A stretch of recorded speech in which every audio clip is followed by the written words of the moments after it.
নমস্কার বন্ধুরা, রিনার কিচেনে আপনাদের সবাইকে স্বাগত। দেখুন, এত সুন্দর ঠাসা দই বানানোর জন্য নিয়েছি 500 গ্রাম দুধের প্যাকেট, আর নিয়েছি গুঁড়ো দুধের প্যাকেট একটা 10 টাকা দামের।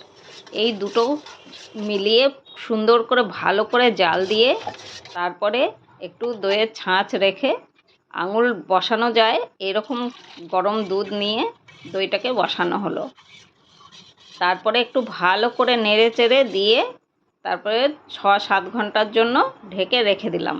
আর এখন দেখুন কত সুন্দর টাইট দই হয়েছে, আর তেমনি স্বাদ আপনি ভাবতেই পারবেন না, দোকানের দইয়ের থেকেও বেশি স্বাদ। এই রেসিপিটা যদি আপনাদের ভালো লেগে থাকে কমেন্টে জানাবেন।